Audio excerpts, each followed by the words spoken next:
Bonsoir à tous et bienvenue dans le 19-20. Des fonds sans limite, les assises du crowdfunding faisaient partie aujourd'hui à Marseille de la semaine économique en Méditerranée. Nous verrons ce qui marche le mieux car ça marche.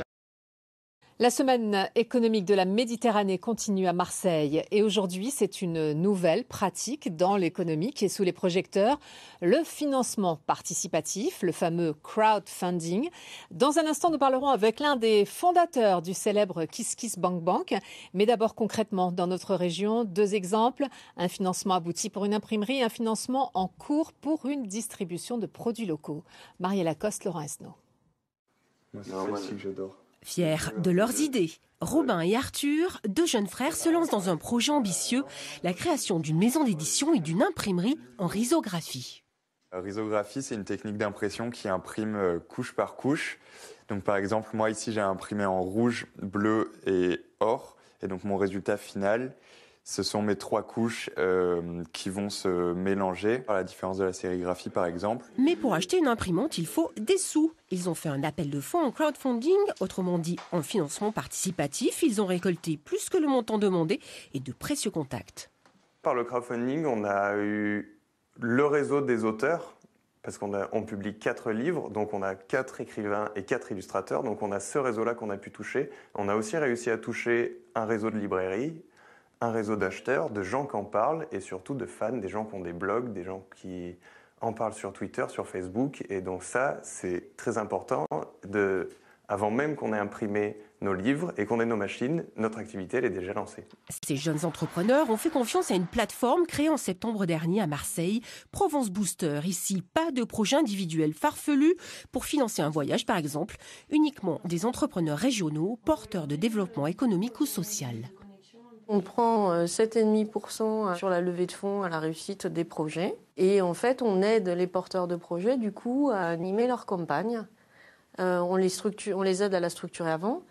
Pendant la campagne, en fait, on relaie l'information sur les réseaux sociaux, sur Internet et puis par d'autres moyens.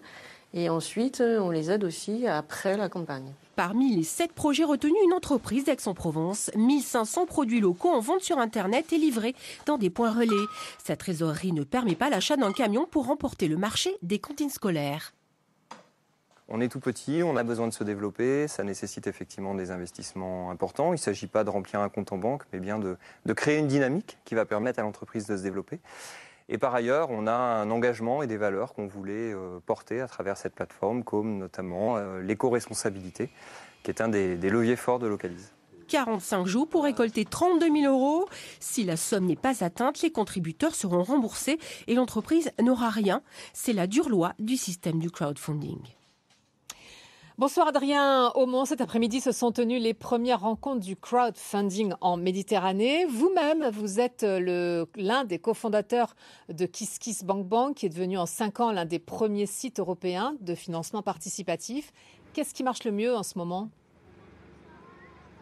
Bonsoir Sylvie, bonsoir à tous. Écoutez, ce qui marche le mieux en ce moment, j'aurais tendance à dire que c'est les formes différentes que sont en train de prendre le financement participatif. Vous pouvez sur KissKissBankBank depuis déjà 5 ans financer des projets créatifs, culturels, innovants, solidaires à travers le modèle du don en échange de contrepartie.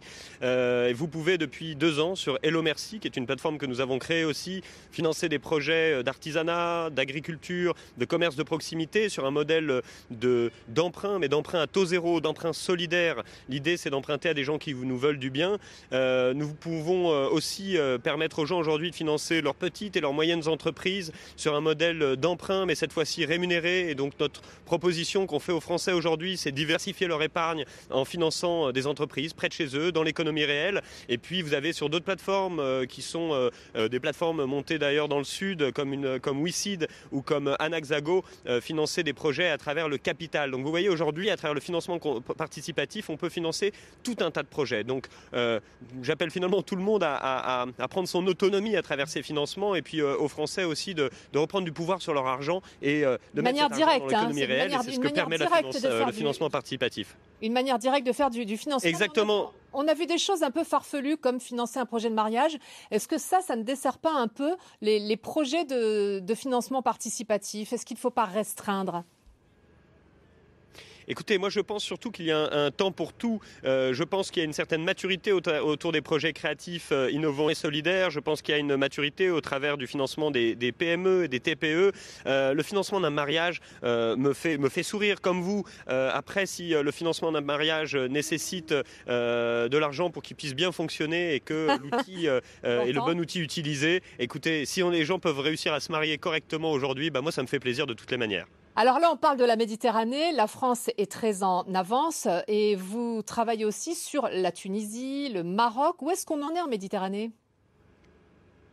Écoutez, il y a des plateformes qui sont en train de naître au Maroc, en Tunisie, dans certains pays d'Afrique, au Liban, en Turquie. Il y a beaucoup de choses qui sont en train de se créer. C'est encore petit, il y a encore beaucoup d'aspects législatifs à mettre en place pour débrider finalement et permettre à ces plateformes d'opérer correctement et puis à ces populations, à ces citoyens aussi de bénéficier de cette autonomie de financement. Il y a beaucoup de choses à faire. En tout cas, chez KissKissBankBank, et compagnie, nous essayons de travailler sur ces sujets-là et d'aider aussi bien les plateformes locales que de comprendre comment se développer nous-mêmes sur ces territoires.